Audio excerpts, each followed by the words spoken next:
Hello and welcome back to RC Truth Media. Today is August 20th, 2018, and we are going to be talking about some news that is going out, starting with Monsanto's toxic glyphosate is found in 43 out of 45 popular children's cereals. Glyphosate and also aluminum. Let's talk about the glyphosate first. A hearty bowl of oatmeal is a healthy way to start your day. But according to a new study, that bowl of oatmeal can contain dangerous levels of glyphosate, a weed-killing chemical linked to cancer. The study carried out by the nonprofit Environmental Working Group found that 43 out of 45 popular breakfast cereals tested in 3 locations in the U.S. contained traces of glyphosate. 31 of these contained dangerously high levels of the chemical. Glyphosate is the active ingredient in Roundup, a weed killer that's manufactured by Monsanto. Roundup is the most popular weed killer in the U.S., and last week, a court in California ordered the company to pay $39 million in compensation and $250 million in punitive damage to a school groundskeeper who developed non-Hodgkin's lymphoma after years of using Roundup at work. The World Health Organization's Cancer Research Agency has classified glyphosate as probable carcinogenic to humans in 2015. The Environmental Protection Agency labeled glyphosate a carcinogen in 1985, but reversed its position in 91. But in 2017, California listed glyphosate in its Proposition 65 registry of chemicals known to cause cancer. The high levels of glyphosate came from the oats themselves. The highest levels were found in Quaker old-fashioned oats. Yep, so if I were you, I would not get that Quaker oatmeal that is actually owned by the Rothschilds. If you did not know that, Rothschilds do own a big portion of Quaker, and no wonder they're poisoning our food, poisoning our minds with the television, like CNN. You know, they're in control of the media, and a lot of these in control of our food. A lot of these businesses that are in control, or organizations that are making the foods for our kids. Also, check this out from SOT.net. There's an investigation underway after a video emerges showing North Carolina cops kicking and beating a suspect while he's subdued on the ground. Check this video out. Let's watch this. Hey, missed.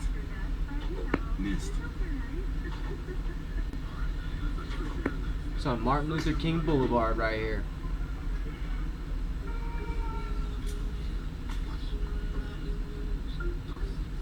This happened last week.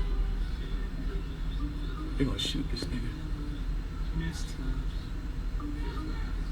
They beat the crap out of him on the ground. But you don't show that part though. Yep, don't show that part. But he did get beat up on the ground. If you go up right here, you can see him tasering him while he's on the ground.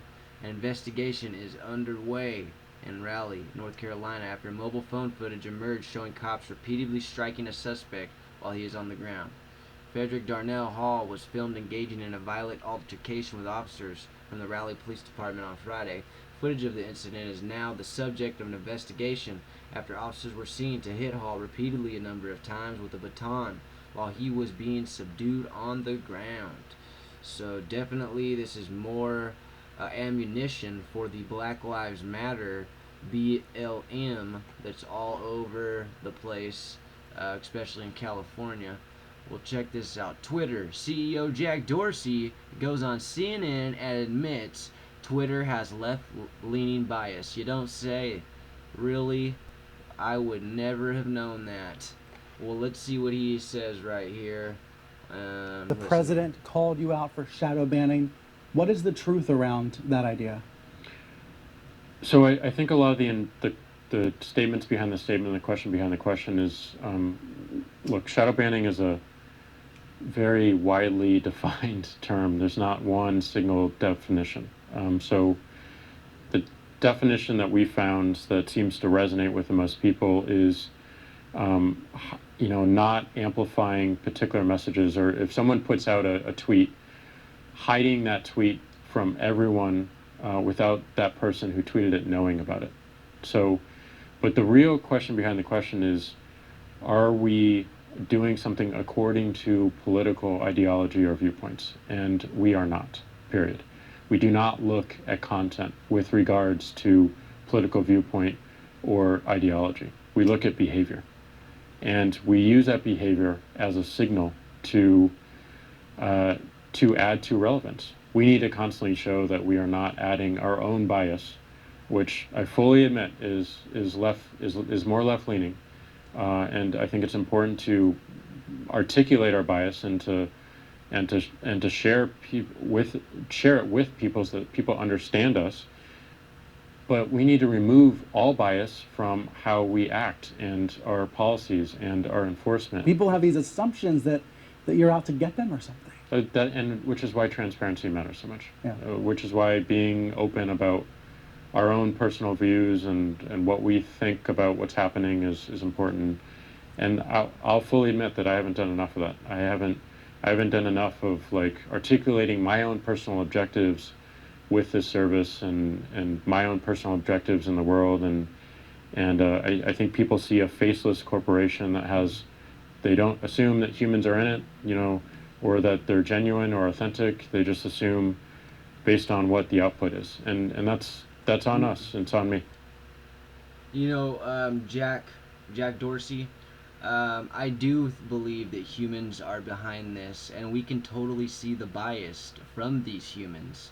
Because if humans weren't behind this, if it was actual just robots, first of all, humans are behind all the robots and all the algorithms anyway, and everybody pretty much knows that. We could all see behind the bias.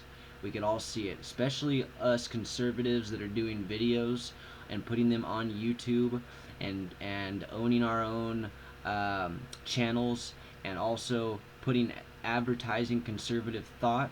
We are completely not getting our channels viewed. We're not getting these videos viewed because of the conservativeness.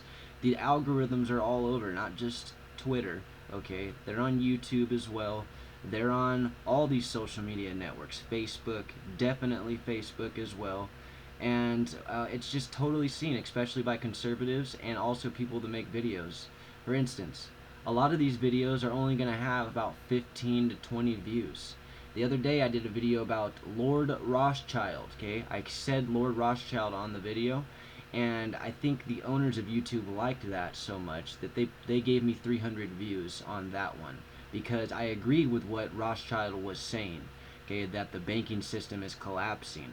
And I said that I got 300 views because I agreed with the Rothschilds, right? But if you go against them, then they will not put your viewpoints out there. They will not let it get seen. And this is totally wrong.